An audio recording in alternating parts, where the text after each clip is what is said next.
가을 비가 한 차례 지나간 선창리는 바다, 냄새와 비린 흙냄새가 뒤섞여 있었다. 방파제 너머로 낮게 깔린 구름이 흘러갔고 골목 안쪽 선창시장은 평소보다 더 한산했다. 시장 입구에는 붉은 글씨로 적힌 안내문이 붙어 있었다. 재개발 구역 지정, 철거 예정. 그 종이 한 장이 50년을 버틴 가게들의 운명을 말해주고 있었다. 정숙자는 버스에서 내려 천천히 시장 골목으로 들어섰다. 73의 몸은 예전 같지 않았지만 걸음만큼은 여전히 곧았다. 서울에서 자수공예를 가르치며 평생을 보낸 그녀였지만 이 골목의 냄새만큼은 잊은 적이 없었다. 비에 젖은 시멘트 바닥, 생선 비늘이 말라붙은 좌판, 그리고 저 끝에서 풍겨오는 사골 국물 냄새. 3대 국밥, 간판의 페인트는 절반쯤 벗겨졌지만 글씨는 또렷했다.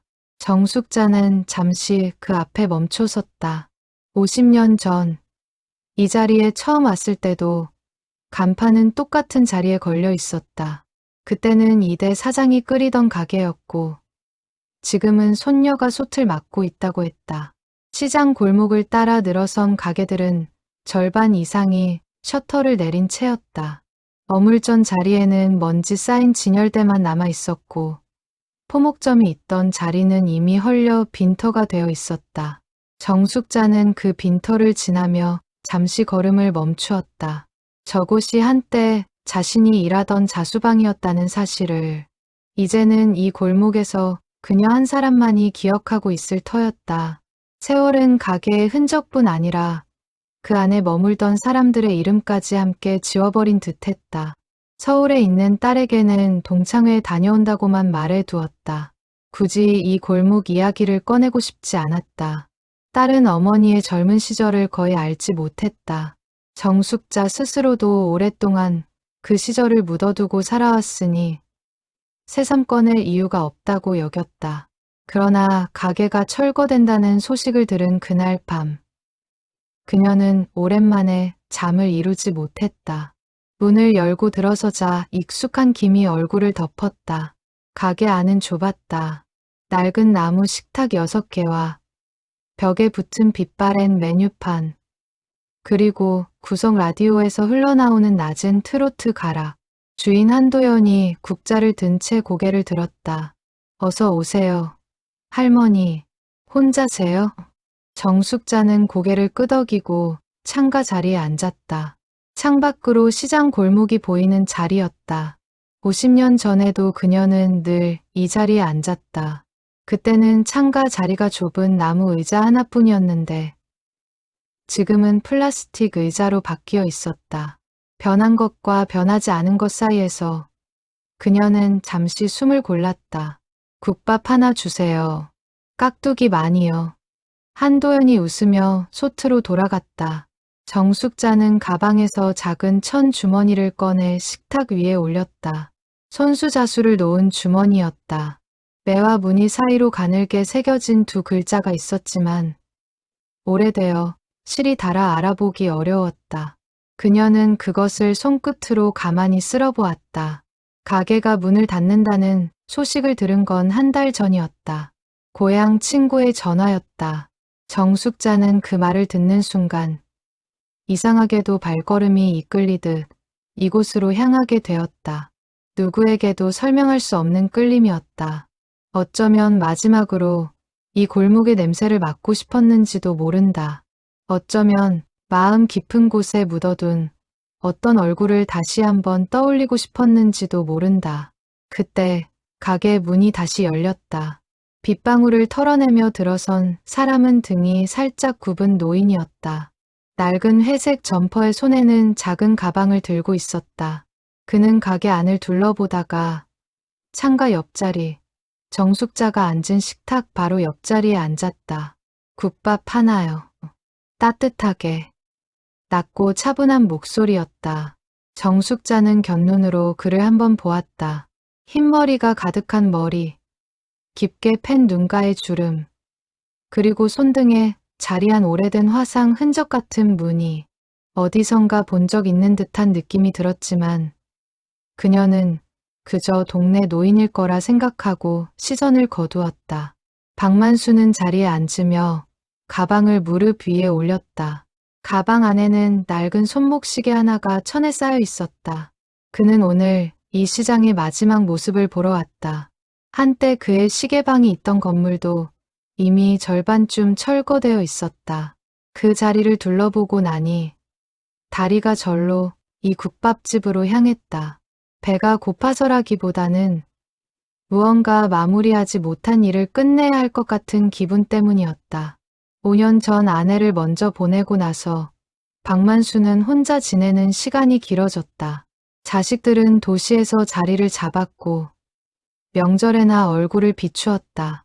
그는 한동안 무료한 나날을 보내다가 우연히 옛 동료에게서 시장이 곧 털린다는 소식을 들었다. 그 말을 듣자마자 떠오른 것은 가게의 모습이 아니라 까닭 모르게 한 사람의 얼굴이었다. 50년이 지났는데도 여전히 또렷한 얼굴이었다. 그는 그 얼굴을 마지막으로 한번 떠올려 보고 싶어서 새벽 첫 차를 타고 이곳까지 내려왔다. 가방 속 시계는 그가 평생 손에서 놓지 못한 물건이었다. 태엽이 멈춘 지 오래였지만 차마 버리지 못하고 간직해온 것이었다. 시계 뒷면에는 누군가의 손글씨로 새겨진 작은 흠집이 있었다. 오랜 세월 손으로 만지고 또 만져 이제는 글자보다 흔적만 남아 있었다. 한도연이 두 사람 앞에 국밥을 놓았다. 뜨거운 김이 두 그릇에서 동시에 피어올랐다. 정숙자는 깍두기를 한 입 베어 물었다. 시원하고 알큰한 맛이 입안에 퍼졌다. 그 맛은 50년 전과 다르지 않았다. 손녀가 끓이는 국물에도 할머니의 손맛이 그대로 남아있는 듯했다. 박만수도 국밥을 한 숟갈 떠먹었다. 그리고는 작게 한숨을 내쉬었다. 옆자리의 노인이 들릴 만큼 큰 한숨이었다. 맛이 예전 그대로네요. 정숙자가 먼저 말을 건넸다. 박만수는 고개를 돌려 그녀를 보았다. 두 사람의 시선이 잠시 마주쳤다. 짧은 순간이었지만 박만수의 가슴 한쪽이 이유 없이 저릿했다. 그러게요. 이 집 참 오래됐죠. 저도 옛날 생각이 나서요. 여기 자주 오셨어요? 아주 오래전에요. 지금은 다 변했는데 국물 맛은 그대로네요. 정숙자는 고개를 끄덕이며 다시 숟가락을 들었다. 가슴 한편이 묘하게 두근거렸지만 그녀는 그 이유를 알 수 없었다. 단지 오래된 기억이 비처럼 스며드는 오후였다. 창밖으로는 여전히 가는 비가 내리고 있었고 시장 골목의 불빛들이 하나둘 켜지기 시작했다. 두 노인은 그렇게 서로를 알아보지 못한 채 같은 식탁의 양끝에 마주 앉아 국밥을 먹고 있었다. 라디오에서 흘러나오는 옛 노래가 가게 안을 가득 채웠다. 한도연은 주방에서 다음 손님을 위한 국물을 끓이며 두 노인의 모습을 흘끗 바라보았다. 어딘가 낯익은 풍경이었다. 할머니가 살아 계실 때 자주 하던 말이 떠올랐다. 이 자리에서 만난 사람들은 인연이 깊어진다고.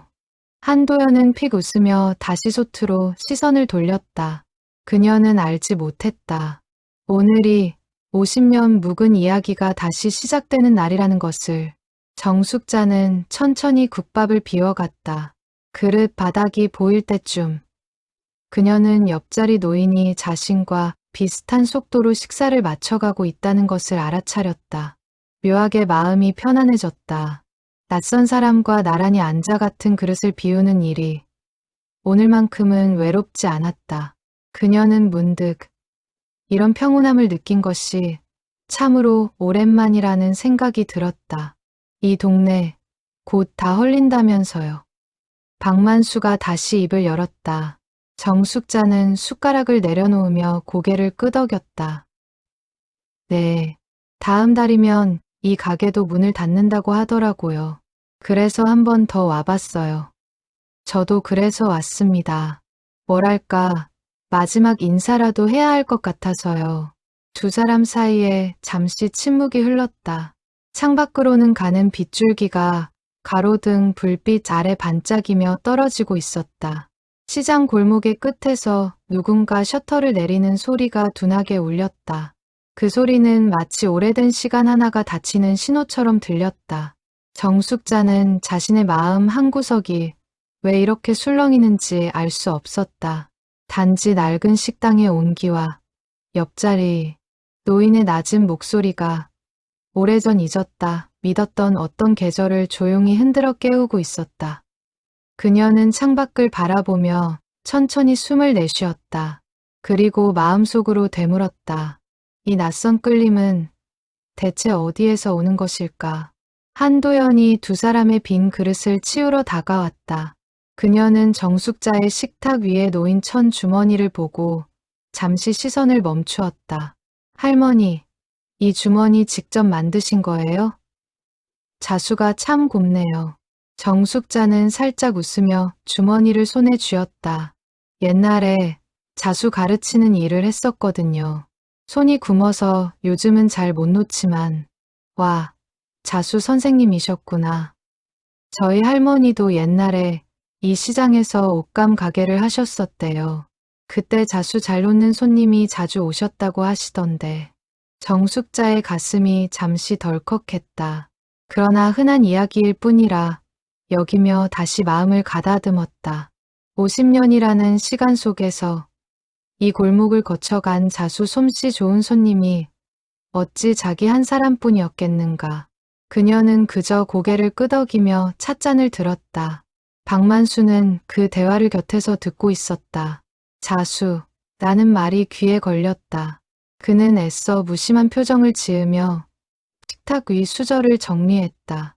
마음 한쪽에서 무언가 작게 흔들리고 있었지만 그는 그것이 그저 오래된 그리움 탓이라 생각하며 넘겼다. 사장님은 이 가게 얼마나 하신 거예요? 박만수가 한도연에게 물었다. 저는 3년 됐어요. 할머니한테 물려받았는데 할머니는 또 그 위에 할머니한테 물려받으셨다고 하더라고요. 그래서 3대 국밥이에요. 그럼 여기 4, 50년은 더 됐겠네요. 그쯤 됐을 거예요. 저희 큰할머니 때부터니까. 그런데 이번에 재개발되면 저도 이제 다른 자리 찾아야 해요. 한도연의 목소리에 옅은 서운함이 묻어났다. 그녀는 가게 안을 둘러보며 한숨을 내쉬었다. 낡은 식탁, 빛바랜 사진 액자, 천장에 매달린 누런 전등까지 모든 것이 곧 사라질 풍경이었다. 정숙자는 그 말을 들으며 가게 벽에 걸린 빛바랜 사진을 바라보았다. 흑백 사진 속에는 젊은 시절의 가게 모습과 그 앞에 선 사람들의 모습이 담겨 있었다. 사진이 너무 흐려 얼굴은 잘 보이지 않았지만 그녀는 그 사진에서 시선을 떼지 못했다. 어쩌면 저 사진 어딘가에 자신과 그 사람의 모습이 작게 찍혀 있을지도 모른다는 생각이 스쳤다. 저 사진, 언제적 사진이에요? 정숙자가 물었다. 저도 정확히는 몰라요. 할머니가 어디서 찾아내서 걸어두신 거라 70년대쯤 됐을 거라고 하시더라고요. 70년대. 그 말에 정숙자의 손끝이 살짝 떨렸다. 박만수 역시 그 말을 듣고 고개를 들어 사진을 바라보았다.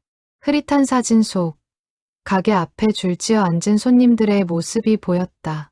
그는 눈을 가늘게 뜨고 사진을 살폈지만 너무 오래되고 흐려 누구인지 가늠할 수 없었다. 옛날 생각나시나 봐요. 두 분 다. 한도연이 웃으며 말했다. 정숙자와 박만수는 동시에 어색한 웃음을 지었다. 늙으면 다 그래요. 지나간 게 자꾸 떠오르고. 박만수가 가볍게 받아넘겼다. 정숙자는 그 말에 작게 고개를 끄덕였다. 맞아요. 요즘은 어제 일은 까먹어도 옛날 일은 또렷하게 생각나더라고요. 두 사람은 잠시 마주 보며 웃었다. 그 웃음 속에서 서로의 눈빛에 묘한 그리움이 스쳐 지나갔다는 것을 두 사람 모두 눈치채지 못했다. 창밖에서 시장 골목의 가로등이 하나둘 켜지기 시작했다. 비는 어느새 그쳐 있었고 젖은 길바닥 위로 가로등 불빛이 길게 늘어졌다. 한도연은 다시 주방으로 돌아갔고 가게 안에는 라디오 소리만 낮게 흘렀다. 실례지만 이 동네 분이세요? 정숙자가 조심스럽게 물었다. 아니요. 지금은 서울 근처에 살아요. 옛날에 여기서 일을 했었죠. 한참 됐습니다. 어떤 일을 하셨는데요? 박만수는 잠시 머뭇거렸다. 그 일을 입에 올리는 것이 오랜만이었다. 시계 고치는 일을 했었어요. 작은 시계방을 했었죠. 지금은 다 없어졌지만 정숙자의 숨이 잠시 멈췄다. 시계방. 그 말이 가슴 한복판을 깊게 두드렸다. 그녀는 애써 표정을 가다듬으며 찻잔을 들었다. 시계방이라니. 옛날엔 그런 가게가 참 귀했었는데 그땐 다들 시계 하나 고치는 것도 큰 일이었으니까요. 손목시계 한번 맡기려면 몇 날 며칠을 기다려야 했죠. 맞아요. 저도 옛날에 아버지 시계를 고치러 다닌 적이 있었어요. 말을 뱉고 나서 정숙자는 스스로도 놀랐다. 왜 갑자기 그 이야기가 입 밖으로 나왔는지 알 수 없었다. 박만수는 그 말을 듣는 순간 손끝이 미세하게 떨리는 것을 느꼈다. 그는 애써 침착하게 다음 말을 골랐다. 이 동네에서요? 네, 아주 오래전에요. 아버지가 돌아가시기 전에 남긴 시계였는데 태엽이 자꾸 멈춰서 몇 번이고 고치러 다녔었죠. 가게 안에 잠시 정적이 흘렀다. 박만수는 무릎 위 가방을 조용히 내려다보았다. 가방 속에는 누군가의 손목시계가 여전히 천에 쌓여 있었다. 그는 차마 그 이야기를 꺼내지 못한 채 그저 마른 침을 삼켰다. 우연이라고 하기엔 너무 많은 것들이 겹쳐오고 있었다. 그 시계 결국 고쳤어요? 박만수가 조심스레 물었다. 목소리에 평소와 다른 떨림이 섞여 있었다. 아니요. 끝까지 못 고쳤어요. 그 가게 주인이 부품을 구하지 못한다고 했었거든요. 그래서 그냥 간직만 하고 있었죠. 지금도 집 서랍 어딘가에 있을 거예요. 정숙자는 그렇게 말하며 가만히 웃었다. 별다른 의미 없는 웃음이었지만 박만수에게는 그 웃음이 마치 오래전 보았던 누군가의 웃음과 겹쳐 보였다. 그는 자신도 모르게 숨을 깊게 들이쉬었다. 부품을 못 구했다는 건 정말 오래된 시계였나 보네요. 네, 아버지가 일본에서 사오셨다던 아주 낡은 시계였어요. 그땐 그런 부품 구하기가 보통 힘든 일이 아니었으니까요. 박만수의 머릿속에서 무언가 빠르게 스쳐 지나갔다. 일본제 손목시계, 부품을 구하지 못해 고치지 못한 시계, 그가 젊은 시절 도제로 일하던 시계방에서 맞닥뜨렸던 수많은 손목시계 중 하나가 흐릿하게나마 떠오르는 듯했다. 그러나 50년이라는 시간은 그 기억을 너무 멀리 밀어내 놓고 있었다. 그는 고개를 가로저으며 생각을 떨쳐냈다. 세상에 그런 시계가 어디 한둘이겠는가. 이름이 어떻게 되세요? 정숙자가 불쑥 물었다. 자신도 그 질문이 왜 이렇게 자연스럽게 나왔는지 알 수 없었다. 박만수는 잠시 머뭇거리다가 답했다. 박만수라고 합니다. 그쪽은요? 저는 정숙자예요. 두 사람은 서로의 이름을 주고받으며 가볍게 고개를 숙였다. 이름만으로는 서로를 알아볼 길이 없었다. 50년이라는 시간 동안 이름도 얼굴도 너무 많이 변해 있었다. 그러나 그 이름을 듣는 순간 두 사람의 가슴 깊은 곳에서는 설명할 수 없는 동요가 일었다. 마치 오래전에 들었던 이름을, 잊고 있었던 줄도 몰랐던 이름을 다시 듣는 듯한 느낌이었다. 그 동요는 너무도 미세해서 두 사람 모두 그것이 단순한 우연의 떨림이라 여기고 넘어갔다. 한도연이 두 사람의 빈 그릇을 다시 들여다보며 물었다. 두 분 더 필요한 거 있으세요? 숭늉 가져다 드릴까요? 네, 좋죠. 박만수가 답했다. 한도연이 주방으로 사라지자 가게 안에는 다시 두 사람과 라디오 소리만 남았다. 정숙자는 창밖을 바라보며 낮게 중얼거렸다. 이 동네에 오니까 자꾸 옛날 생각이 나네요. 좋은 기억도 있고 아픈 기억도 있고 저도 그렇습니다. 사실 오늘 여기 온 것도 누군가를 떠올리고 싶어서였어요. 정숙자가 그를 돌아보았다. 박만수는 잠시 망설이다가 말을 이었다. 50년쯤 전에 이 근처에서 알았던 사람이 있어요. 그땐 참 많이 좋아했었는데 사정이 있어서 헤어졌었죠. 그 뒤로는 한 번도 못 만났고요. 정숙자의 손이 천 주머니 위에서 멈췄다. 그녀는 애써 평온한 목소리를 유지하며 물었다. 그분은 지금 어떻게 지내시는지 아세요? 모릅니다. 그저 어딘가에서 잘 살고 있기를 바랄 뿐이죠. 가게 안에 흐르던 라디오 노래가 끝나고 잠시 정적이 찾아왔다. 정숙자는 그 정적 속에서 자신의 심장이 평소보다 빠르게 뛰고 있다는 것을 느꼈다. 창밖 가로등 불빛이 두 사람이 앉은 식탁 위로 길게 그림자를 들이우고 있었다. 두 노인은 그렇게 같은 기억의 가장자리를 더듬으면서도 그 기억이 같은 사람을 향하고 있다는 사실은 아직 알지 못한 채 나란히 앉아 있었다. 1976년 봄, 선창리 시장 골목은 지금과는 전혀 다른 풍경이었다. 좁은 골목 양옆으로 가게들이 빼곡히 들어차 있었고 아침이면 생선 비린내와 같이 은 밥 냄새가 골목 전체를 가득 채웠다. 그 골목 한가운데 작은 시계방이 하나 있었다. 간판도 없이 유리창에 손글씨로 시계술이라고만 적힌 가게였다. 박만수는 그의 24살이었다. 서울에서 내려와 이곳 시계방에서 도자로 일하던 그는 아직 서툰 손으로 시계를 만지면서도 언젠가 자신의 가게를 차리겠다는 꿈을 품고 있었다. 가게 주인인 노 사장은 무뚝뚝했지만 박만수의 성실함을 알아보고 차근차근 기술을 가르쳐 주었다. 하루 종일 작은 돋보기를 끼고 톱니바퀴와 씨름하는 일이었지만 박만수는 그 일이 좋았다.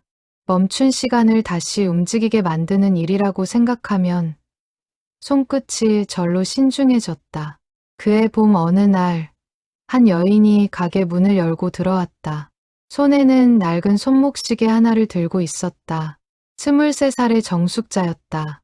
이 시계 고칠 수 있을까요? 아버지가 남기신 건데. 태엽이 멈춰서요. 박만수는 시계를 받아 들고 이리저리 살펴보았다. 일본제 오래된 시계였다. 부품이 귀한 시계라 당장 고치기는 어려워 보였다. 좀 시간이 걸릴 것 같습니다. 부품을 구해봐야 할 것 같아서요. 얼마나 걸릴까요? 길면 한 달, 짧으면 보름쯤요. 정숙자는 잠시 망설이다가 고개를 끄덕였다. 그럼 부탁드릴게요.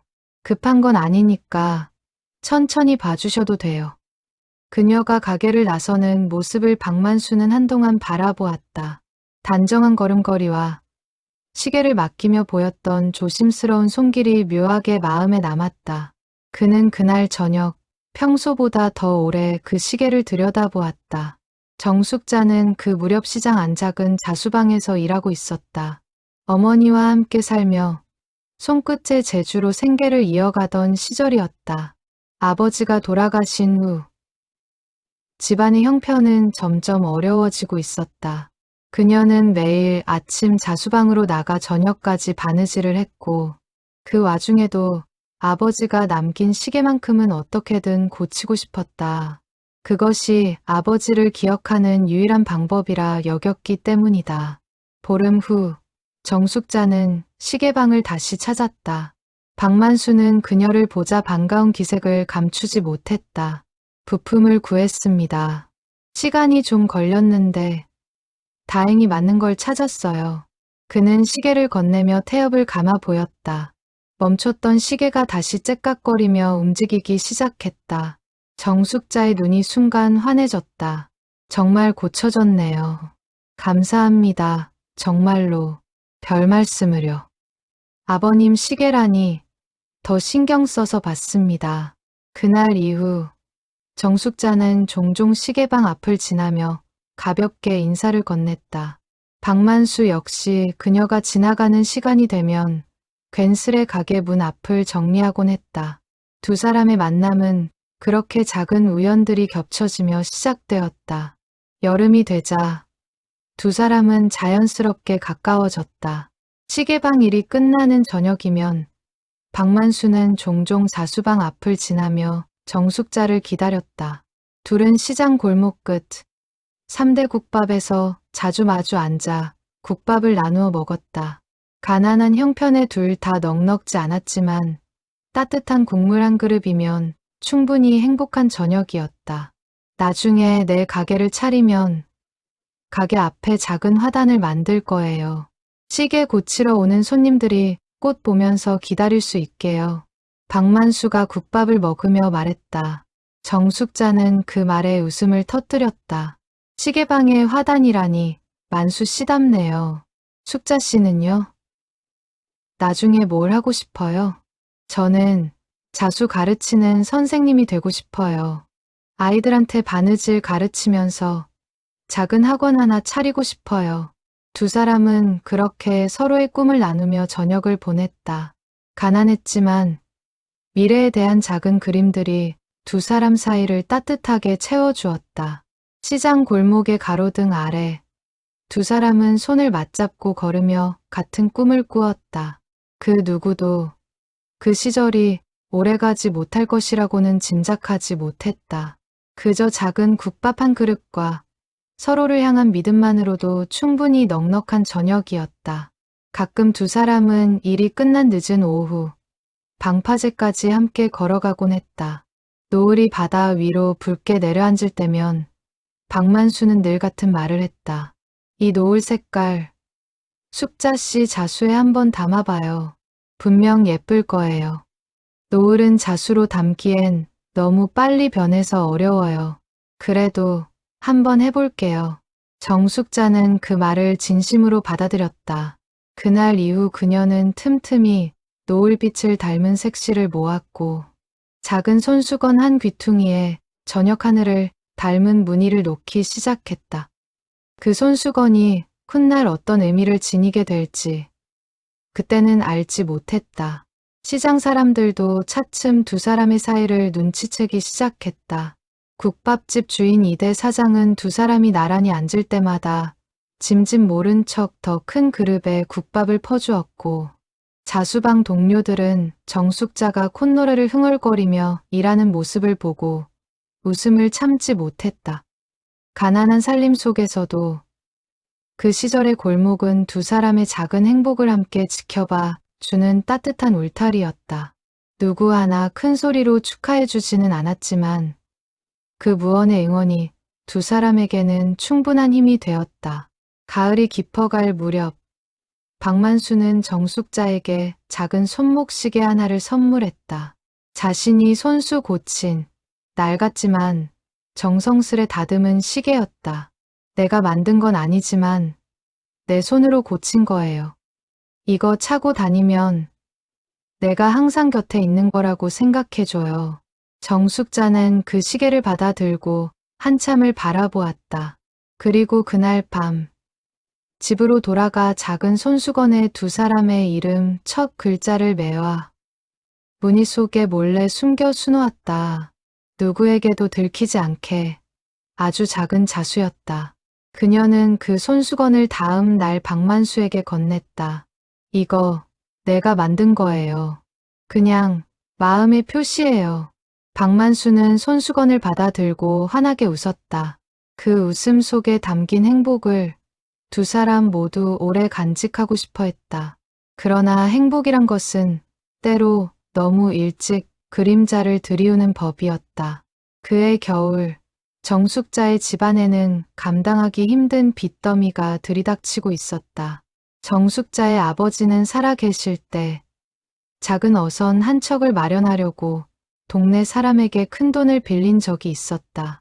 배가 풍랑에 휩쓸려 사라진 뒤 그 빚은 그대로 남아 가족의 어깨를 짓눌렀다. 아버지가 세상을 떠난 후에도 빚쟁이는 잊지 않고 찾아왔다.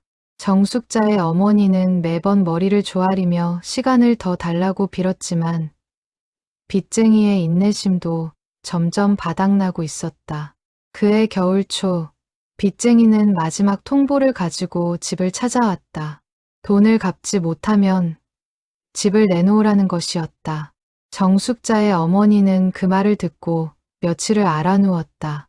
정숙자는 자수방에서 받는 적은 일거리만으로는 그 빚을 도저히 감당할 수 없다는 것을 잘 알고 있었다.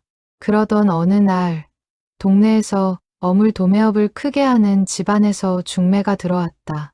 그 집 아들이 정숙자를 마음에 두고 있다는 것이었다. 혼인을 받아들이면 빚을 대신 갚아주겠다는 조건이 함께였다. 정숙자의 어머니는 그 제안을 듣고 차마 딸에게 입을 떼지 못한 채 며칠을 망설였다. 그러나 시간이 흐를수록 선택의 여지는 점점 줄어들고 있었다. 정숙자는 어머니의 한숨 소리가 깊어지는 것을 들으며 무언가 큰 결단이 다가오고 있음을 어렴풋이 느끼고 있었다. 같은 시기 박만수는 전혀 다른 꿈을 키우고 있었다. 노사장 밑에서 3년을 채우면 작은 가게 하나를 따로 낼 수 있을 것 같다는 말을 듣고 그는 매달 받는 품삯을 거의 쓰지 않고 모았다. 봄이 오면 정숙자에게 정식으로 혼인을 청하겠다는 계획도 마음속에 품고 있었다. 그는 가게 한쪽 구석에 작은 항아리를 두고 동전한 잎까지 차곡차곡 모아 넣었다. 그 항아리가 채워지는 만큼 그의 미래에 대한 믿음도 함께 채워지고 있었다. 그러나 그 항아리가 채워지기도 전에 두 사람의 운명은 전혀 다른 방향으로 갈라지고 있었다. 정숙자는 며칠 밤을 뒤척이며 고민했다. 어머니의 마른 손이 떠올랐고 갈수록 야위어가는 어머니의 얼굴이 자꾸 눈에 밟혔다. 빚쟁이가 다시 찾아온 날 어머니는 끝내 정숙자 앞에서 무릎을 꿇으려 했다. 정숙자는 황급히 어머니를 붙들며 다짐했다. 자신이 알아서 하겠다고. 어머니는 아무 걱정 마시라고. 그날 밤 정숙자는 홀로 방에 앉아 박만수가 선물한 시계를 손에 쥐고 오랫동안 바라보았다. 그와 함께 그렸던 작은 미래가 손안의 시계처럼 또렷하게 떠올랐다. 그러나 그 미래를 붙잡고 있으면 어머니가 무너지고 만다는 사실 또한 너무나 분명했다. 그녀는 그날 밤 누구에게도 말하지 못할 결심을 했다. 다음 날 정숙자는 박만수에게 짧은 전언을 남겼다. 3대 국밥에서 저녁에 만나자는 말이었다. 박만수는 그 말을 듣고도 별다른 의심 없이 가게로 향했다. 그는 며칠 전부터 마음속으로 정리해둔 말을 떠올리며 오늘이야말로 혼인 이야기를 꺼내야겠다고 생각하고 있었다. 그날 오후 박만수는 평소보다 일찍 가게 문을 닫았다. 노 사장에게는 잠시 다녀올 곳이 있다고만 말했다.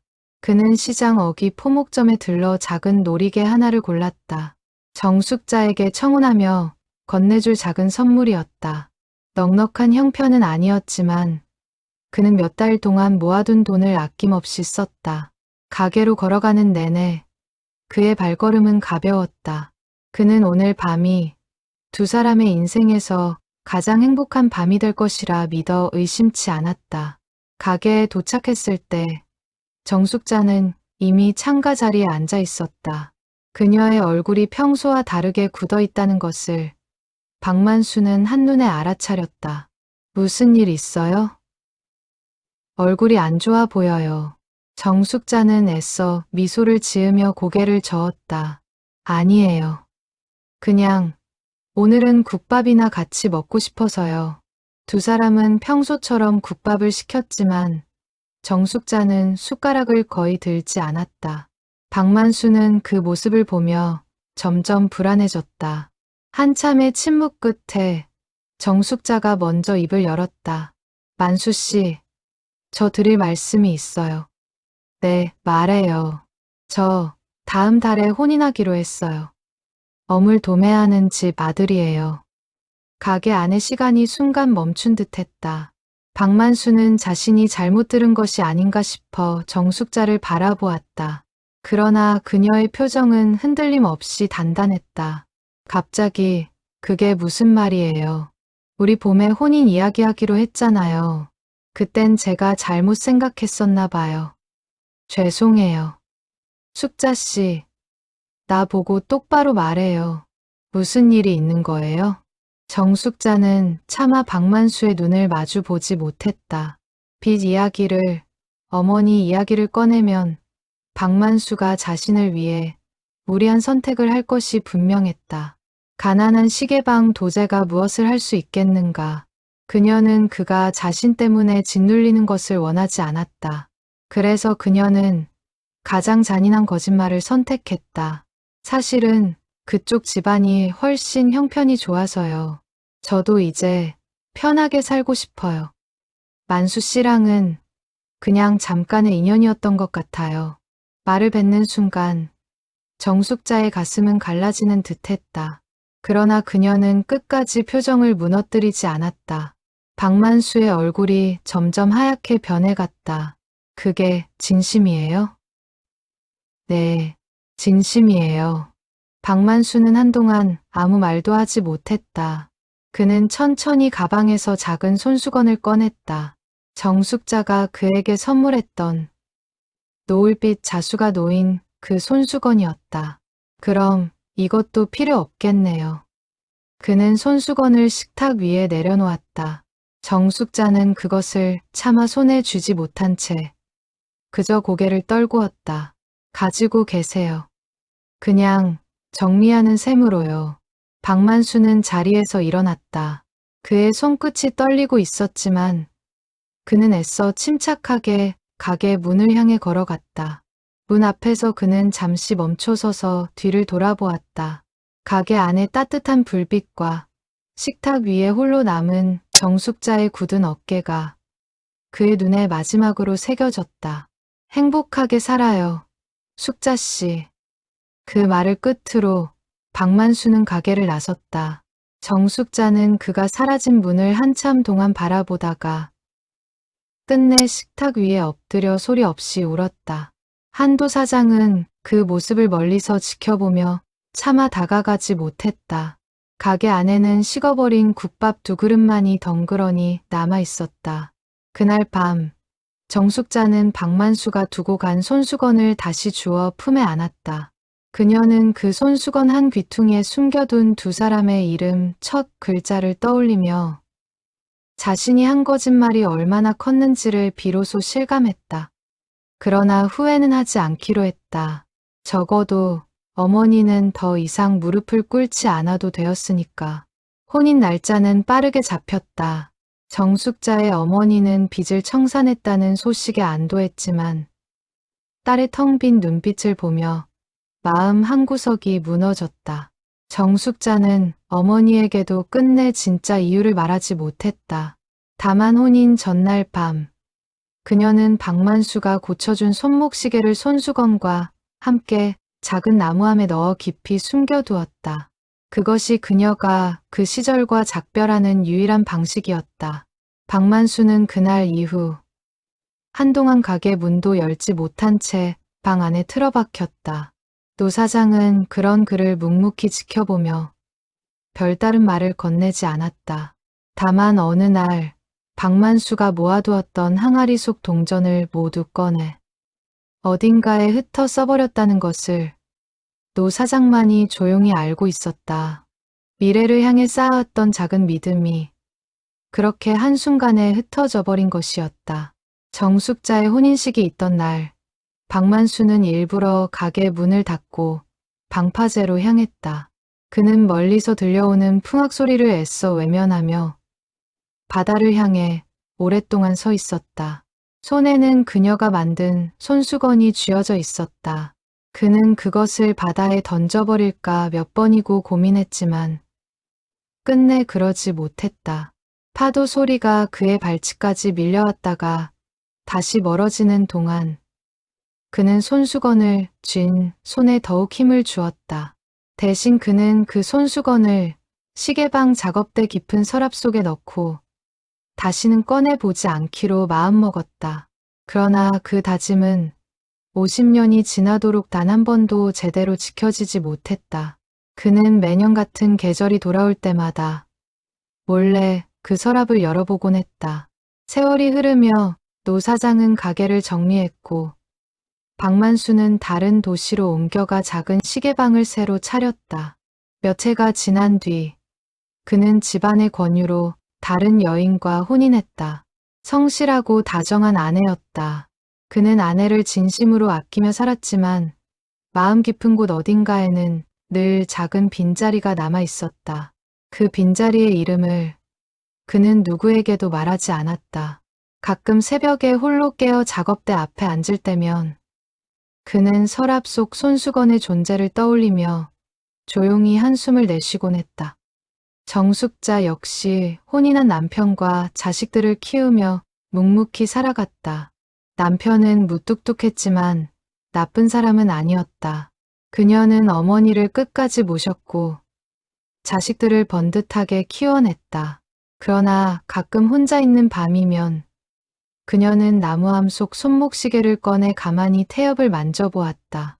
멈춰버린 시간을 어루만지는 것이 그녀에게는 유일하게 허락된 그리움의 방식이었다. 두 사람의 삶은 그렇게 완전히 다른 길로 갈라졌다. 같은 하늘 아래 살면서도 서로의 소식은 단 한 번도 닿지 않았다. 정숙자는 가끔 시장 소문으로 시계방 청년이 도시로 떠났다는 이야기를 들었지만 그 이상은 알 수 없었다.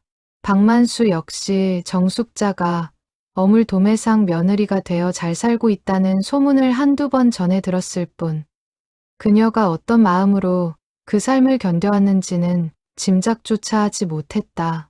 세월이 흐르고 흘러 두 사람 모두 배우자를 먼저 떠나보내는 날을 맞이했다. 정숙자는 10여 년 전 남편을 잃었고 박만수는 5년 전 아내를 잃었다. 자식들을 다 키워내고 홀로 남게 된 두 사람은 각자의 방식으로 지난 세월을 돌아보기 시작했다. 그리고 마침내 같은 가게가 사라진다는 소식이 두 사람을 같은 골목으로, 같은 식탁의 양끝으로 이끌었다. 50년의 시간이 그렇게 다시 한번 같은 자리에서 맞닿고 있었다. 한도연이 숭늉 두 그릇을 가져다 놓고 다시 주방으로 들어갔다. 정숙자는 따뜻한 숭늉을 한 모금 마시며 박만수가 했던 말을 곱씹었다. 50년쯤 전 이 근처에서 알았던 사람. 그 말이 자꾸만 가슴에 걸렸다. 그녀는 숭늉 그릇의 온기를 손바닥으로 느끼며 떨리는 마음을 가만히 다잡았다. 가게 안은 조용했다. 손님이 드문 시간이라 한도연도 주방 안쪽에서 다음 영업 준비를 하느라 바빴다. 라디오에서 흘러나오는 노래만이 두 사람 사이에 침묵을 채우고 있었다. 정숙자는 몇 번이고 입을 열려다 망설였다. 옆자리 노인의 이야기가 너무도 익숙한 결을 띠고 있었기 때문이다. 아까 말씀하신 50년 전 그분 이야기 더 들어도 될까요? 정숙자가 조심스레 물었다. 박만수는 잠시 머뭇거렸다. 낯선 사람에게 이런 이야기를 꺼내는 것이 처음이었다. 그러나 어쩐지 이 사람에게는 말해도 될 것 같은 묘한 믿음이 들었다. 그 사람은 자수를 아주 곱게 놓는 사람이었어요. 시장 안 자수방에서 일했죠. 제가 그때 이 동네 시계방에서 일을 배우고 있었는데 그 사람이 아버지 시계를 고치러 왔다가 알게 됐어요. 정숙자의 손끝이 미세하게 떨렸다. 그녀는 애써 침착한 목소리로 다시 물었다. 그분이랑은 왜 헤어지신 거예요? 그 사람이 갑자기 다른 사람과 혼인한다고 하더라고요. 형편이 더 좋은 집안이었다고. 그땐 그 말을 그대로 믿었었죠. 그 사람이 저를 사랑하지 않았던 거라고. 그렇게 생각하고 살았어요. 박만수의 목소리에 옅은 씁쓸함이 묻어났다. 정숙자는 그 말을 들으며 숨이 막혀오는 것을 느꼈다. 50년이 지난 지금까지도 그가 그 거짓말을 그대로 믿고 있었다는 사실이 가슴을 후벼 팠다. 혹시 그분 이름이 어떻게 되시는지 여쭤봐도 될까요? 박만수는 잠시 정숙자를 바라보았다. 이름을 말하는 것이 왜인지 망설여졌다. 그러나 그는 결국 작게 입을 열었다. 정숙자였어요. 흔한 이름은 아니었는데 신기하게도 그쪽 이름하고 비슷하네요. 가게 안의 시간이 순간 정지한 듯했다. 정숙자는 숭늉 그릇을 쥔 손이 가늘게 떨리는 것을 느꼈다. 그녀는 차마 그 자리에서 자신이 그 사람이라고 말하지 못했다. 너무 갑작스러웠고 너무 두려웠다. 50년 동안 숨겨온 거짓말을 이렇게 우연한 자리에서 한순간에 밝힐 자신이 없었다. 이름이 같네요. 흔하지 않은 이름인데 정숙자는 애써 평범한 말투로 답했다. 그러나 그녀의 눈동자는 이미 작게 흔들리고 있었다. 박만수는 그녀의 표정 변화를 눈치채지 못한 채 다시 가방 속 천에 쌓인 손목시계를 떠올렸다. 그는 문득 궁금해졌다. 자신이 너무 오래 그 사람을 잊지 못하고 살아온 것은 아닌지, 헛된 그리움을 붙들고 살아온 것은 아닌지. 그는 작게 한숨을 내쉬며 창밖을 바라보았다. 그 사람, 자수를 정말 잘 놓았어요. 노을빛을 닮은 색시를 모아서 손수건에 저녁 하늘 같은 무늬를 놓아주기도 했었죠. 그 손수건을 아직도 가지고 있습니다. 정숙자의 심장이 쿵 하고 내려앉았다. 노을빛 손수건. 그것은 분명 그녀가 그날 밤 손수지어 건넸던 바로 그 물건이었다. 그녀는 떨리는 손을 들어 자신의 무릎 위 천 주머니를 가만히 움켜쥐었다. 그러나 여전히 입 밖으로는 어떤 말도 나오지 않았다. 너무 많은 세월이, 너무 무거운 진실이 그녀의 목소리를 가로막고 있었다. 지금도 가지고 다니세요? 그 손수건을? 네, 이상하게 버리지를 못하겠더라고요. 늙은이 미련이죠. 박만수는 가방 쪽을 슬쩍 내려다보며 쓸쓸하게 웃었다. 정숙자는 그 웃음을 보며 입술을 깨물었다. 지금 당장이라도 모든 것을 말하고 싶었지만 동시에 두려움이 그녀를 붙잡았다. 만약 이 사람이 자신을 알아본 후 50년 묵은 원망을 쏟아낸다면, 혹은 너무 늦은 진실 앞에서 차갑게 돌아선다면 그녀는 그 가능성을 견딜 자신이 없었다. 그쪽도 옛날 생각나는 사람이 있으신가요? 박만수가 물었다. 정숙자는 잠시 망설이다가 천천히 입을 열었다. 네, 저도 비슷한 사람이 있었어요. 시계 고치는 사람이었죠. 아주 성실하고 다정한 사람이었어요. 그분이랑은 어떻게 되셨어요? 정숙자는 숨을 깊게 들이쉬었다. 진실을 말할 용기가 아직 부족했다. 그녀는 결국 또 한 번 애도른 말을 택했다. 제가 그 사람을 떠났어요. 사정이 있어서요. 그 사람한테는 끝까지 진짜 이유를 말하지 못했고요. 무슨 사정이었는지 여쭤도 될까요? 집안 형편이 너무 어려웠어요. 그 사람한테 짐이 되고 싶지 않았어요. 그래서 거짓말을 했었어요. 사랑하지 않는다고. 박만수의 얼굴빛이 천천히 변해갔다. 그는 그녀의 말에서 50년 전 자신이 들었던 말과 너무도 닮은 결을 느꼈다. 가슴 깊은 곳에서 뭔가 서늘한 기운이 올라왔다. 그러나 그는 애써 그것을 우연으로 치부하려 했다. 세상에 비슷한 사연을 가진 사람이 어디 한둘이겠는가. 그는 잠시 시선을 창밖으로 돌리며 마음을 가다듬었다. 그 사람한테 미안한 마음은 없으셨어요? 평생 있었죠. 하루도 빠짐없이요. 그 사람이 저를 사랑하지 않는 여자라고 생각하며 살았을까봐. 그게 가장 마음에 걸렸어요. 정숙자의 목소리가 가늘게 떨렸다. 그녀는 더 이상 숭늉을 마시지 못한 채 그릇을 그저 손에 쥐고만 있었다.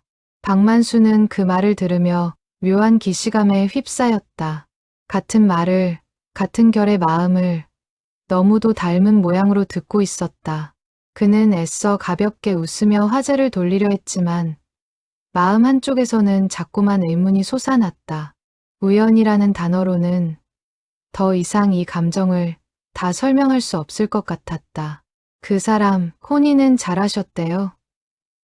행복하게 사셨는지 들으신 적 있으세요? 들었어요. 그 댁 살림이 넉넉했다고는 하더라고요. 그런데 행복했는지는 저도 잘 모르겠어요. 형편이 어려워서 떠나셨다고 했잖아요. 혹시 그쪽 어머니 때문이셨어요? 정숙자는 그 질문에 순간 멈칫했다. 너무 정확한 질문이었다. 그녀는 떨리는 마음을 누르며 조심스레 답했다. 네, 어머니가 빚 때문에 많이 힘들어 하셨어요. 그래서 어쩔 수 없는 선택이었어요. 박만수의 손이 식탁 아래로 천천히 내려갔다. 그는 무릎 위 가방을 다시 한번 쥐어보았다. 빚 어머니, 어물 도매상. 50년 전 자신이 들었던 이야기의 조각들이 지금 이 낯선 노인의 입에서 거의 똑같이 흘러나오고 있었다. 그는 더 이상 이것을 단순한 우연이라 여기기가 힘들어졌다. 그러나 그는 차마 먼저 묻지 못했다. 묻는 순간 너무 큰 무언가가 무너져 내릴 것 같은 예감이 들었다. 실례지만 고향이 어디세요? 처음부터 이 동네 분은 아니신 것 같아서요. 정숙자가 화제를 돌리려는 듯 물었다. 박만수는 잠시 숨을 고르고 답했다. 그는 자신의 마음속에서 점점 커지는 의문을 누르며 애써 평범한 대화를 이어가려 했다. 본래는 서울이었는데 어려서 이 동네로 내려왔어요. 시계 기술을 배우려고요. 시계 기술을 어디서 배우셨어요? 이 시장 안에 있던 작은 가게였어요. 노 사장님이라는 분 밑에서 도제로 있었죠. 그 가게도 이제는 다 없어졌지만 정숙자의 숨이 다시 한번 멎었다. 노 사장. 그 이름이 그녀의 기억 속 가장 깊은 자리에서 그대로 살아 올라왔다. 그녀는 더 이상 자신의 동요를 숨길 수 없을 것 같았다. 그러나 그녀는 마지막 순간까지 스스로를 다잡았다. 아직은 너무 이르다고, 조금만 더 그의 진심을 확인하고 싶다고. 가게 안 라디오에서는 여전히 낮은 트로트 가락이 흘러나오고 있었고 창밖 가로등 불빛은 점점 더 짙어지는 어둠 속에서 흔들리고 있었다. 두 사람은 그렇게 같은 이야기의 양쪽 끝을 붙잡은 채 서로를 향해 조금씩, 아주 조금씩 다가서고 있었다. 그리고 그 거리는 이제 손을 뻗으면 닿을 만큼 가까워져 있었다. 정숙자는 더 이상 마음을 누를 수 없었다. 가방 속 천 주머니 안에 들어있는 손수건을 꺼낼지 말지. 그녀는 손끝으로 몇 번이고 만지작거렸다. 노을빛 색실로 놓은 매화 무늬. 그 안에 몰래 숨겨놓은 두 사람의 이름 첫 글자. 50년 동안 단 한 번도 다른 사람에게 보여준 적 없는 물건이었다. 그녀는 박만수가 들려준 이야기들을 다시 한번 마음속으로 헤아려 보았다. 시계방, 노 사장, 노을빛 손수건. 그 모든 조각들이 한 사람을 향해 정확히 들어맞고 있었다. 더는 의심할 여지가 없었다. 그러나 막상 진실을 꺼내려 하니 손끝이 떨리고 목이 메었다. 50년 전 그 자리에서 거짓말로 그를 떠나보냈던 자신이 이제 와서 무슨 자격으로 진실을 말할 수 있을지 두려웠다. 그래도 이대로 또 한 번 그를 그냥 보내버린다면 남은 생을 더 깊은 후회로 살아야 할 것 같았다. 저 만수 씨. 정숙자가 그의 이름을 불렀다. 처음으로 그녀는 그를 정식 이름으로 불렀다. 박만수는 그 부름에 순간 멈칫했다. 그녀의 목소리에 담긴 떨림이 평소와 너무 달랐다. 네, 말씀하세요. 정숙자는 떨리는 손으로 천 주머니를 열었다. 그 안에서 작고 낡은 손수건 하나를 꺼내 식탁 위에 천천히 펼쳐놓았다. 빛바랜 노을빛 색실로 놓인 매와 무늬가 흐릿한 가게 불빛 아래 드러났다. 박만수의 눈이 그 손수건에 멈췄다. 순간 그의 호흡이 멈춰버린 듯했다. 그는 자신이 가방 속에 간직해온 손수건과 지금 식탁 위에 놓인 손수건이 단순히 닮은 것이 아니라는 것을 첫눈에 알아보았다. 같은 색실, 같은 바늘땀, 같은 매와 무늬였다. 이건 어떻게 가지고 있는 거예요? 박만수의 목소리가 심하게 흔들렸다. 그는 떨리는 손으로 자신의 가방을 열어 똑같은 천에 쌓인 손수건을 꺼냈다. 두 개의 손수건이 식탁 위에 나란히 놓였다. 무늬도 색실도 바늘땀의 결조차 똑같았다. 단지 한쪽 귀퉁이에 서로 다른 손길로 덧대어진 자수한 땀이 더해져 있을 뿐이었다. 숙자 씨가 그때 그 숙자 씨예요. 정숙자는 더 이상 말을 잇지 못했다. 그녀의 눈에서 눈물이 천천히 흘러내렸다. 그녀는 고개를 끄덕이는 것 외에 아무것도 할 수 없었다. 맞아요. 저예요. 만수 씨. 50년 전 시계방 앞에서 만났던 그 사람이요. 박만수는 한동안 아무 말도 하지 못했다. 그는 식탁 위에 놓인 두 개의 손수건을 번갈아 바라보다가 떨리는 손으로 정숙자의 손을 가만히 잡았다. 주름지고 거친 두 손이 50년의 시간을 건너 처음으로 맞닿았다. 그 순간 정숙자의 머릿속에는 그날 밤의 기억이 선명하게 떠올랐다. 등잔불 아래 홀로 앉아 바늘을 놀리던 23살의 자신. 손끝에 몇 번이고 찔려가며 노을빛 색시를 골랐던 그 밤. 그녀는 그 무늬 속에 자신의 마음을 전부 담았다고 생각했었다. 그러나 그 마음이 결국 거짓말, 한마디로 산산조각이 났다는 사실이 지금 이 순간까지도 그녀를 짓누르고 있었다. 박만수 또한 그 손수건을 받았던 날의 기억을 떠올리고 있었다. 시계방 작업대 위, 작은 등불 아래서 손수건을 펼쳐보며 느꼈던 벅찬 행복. 그리고 그 행복이 채 몇 달도 지나지 않아 같은 식탁 위에서 무너져 내렸던 그날의 절망. 50년이라는 시간 동안 그는 그 두 개의 기억 사이를 수없이 오가며 살아왔다.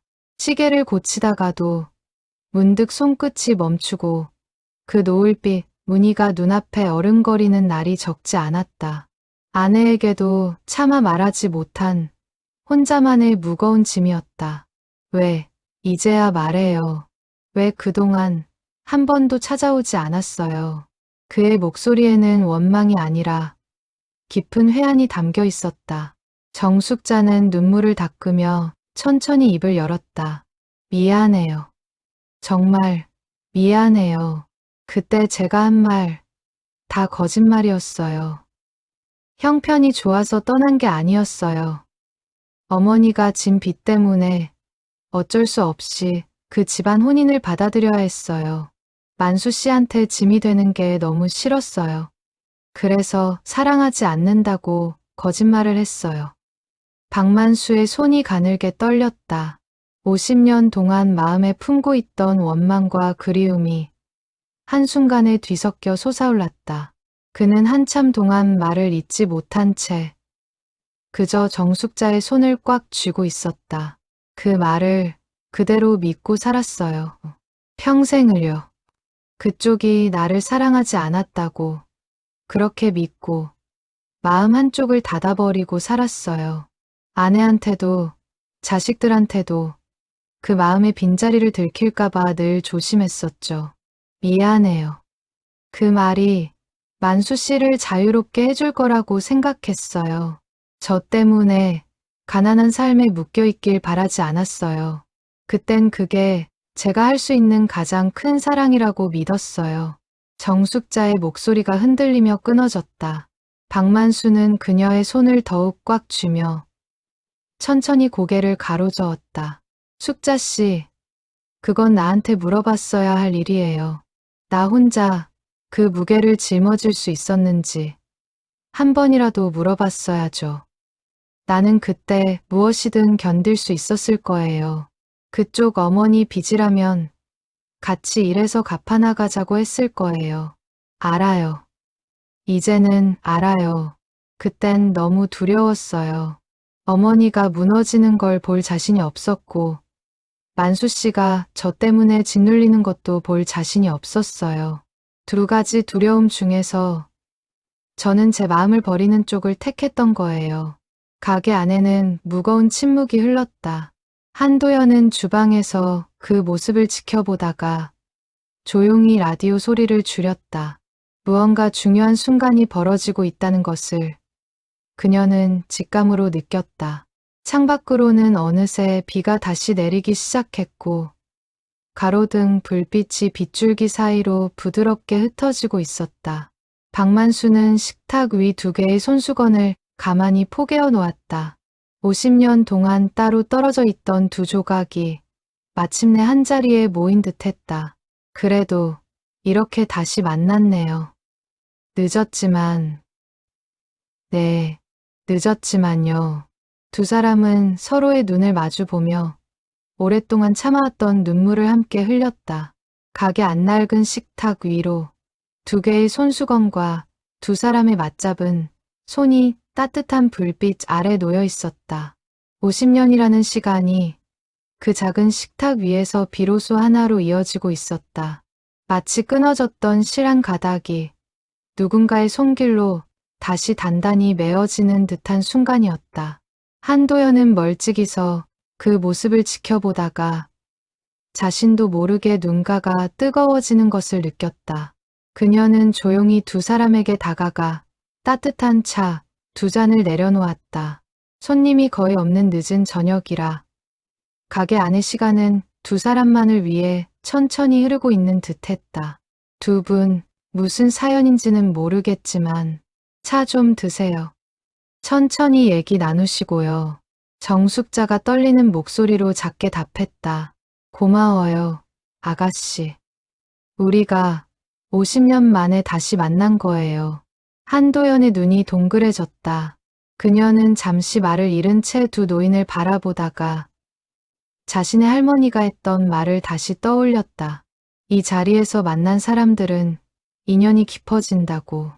그 말이 단순한 옛말이 아니었다는 것을 그녀는 오늘 두 눈으로 확인하고 있었다.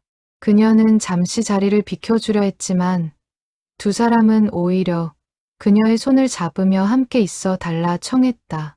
마치 오랜 세월을 지켜봐 온 또 하나의 증인이 필요한 듯했다. 믿기지가 않네요. 정말 영화 같은 이야기예요.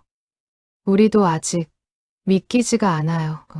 박만수가 옅게 웃으며 답했다. 그의 눈에는 아직 눈물이 마르지 않은 채였다. 창밖 빗줄기는 점점 잦아들고 있었고 가게 안에는 따뜻한 찻잔의 김이 두 사람 사이로 천천히 피어오르고 있었다. 50년 전 같은 식탁에서 갈라졌던 두 사람의 길이 오늘 이 자리에서 다시 하나로 맞닿고 있었다.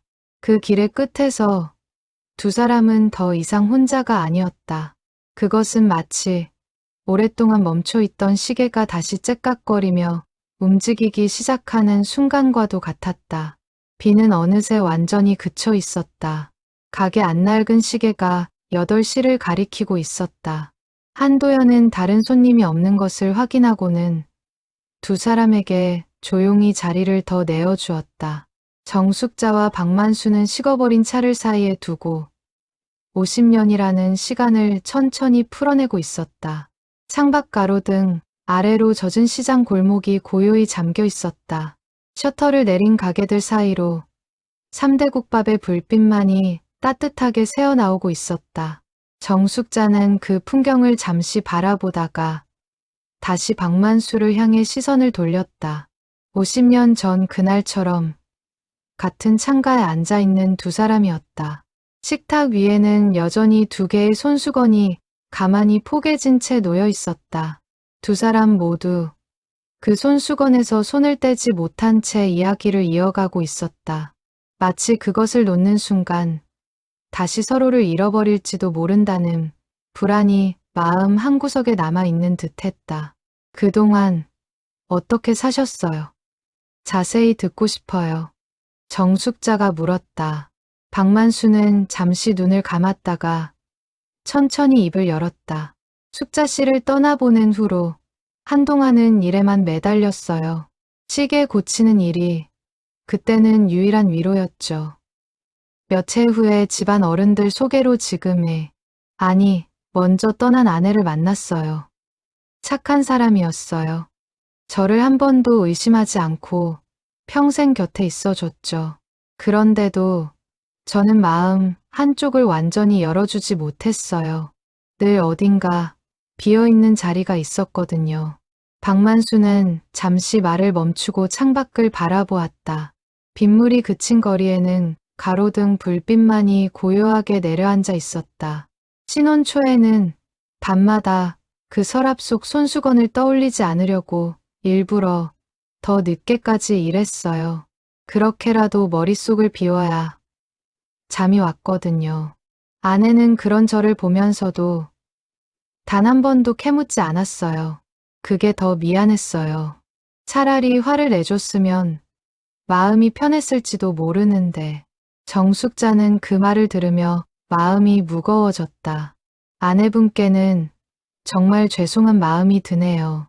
저 때문에 마음 한쪽을 못 채워주셨다니. 아니에요. 아내는 좋은 사람이었고 저도 아내를 진심으로 아꼈어요. 그것과는 또 다른 이야기예요. 사람 마음이라는 게 참 이상하죠. 새로운 사랑을 품고도 옛 그리움이 완전히 사라지지는 않더라고요. 박만수는 잠시 숨을 고른 뒤 다시 말을 이었다. 아내가 5년 전 세상을 떠났을 때 저는 그제야 제 마음을 들여다볼 시간이 생겼어요.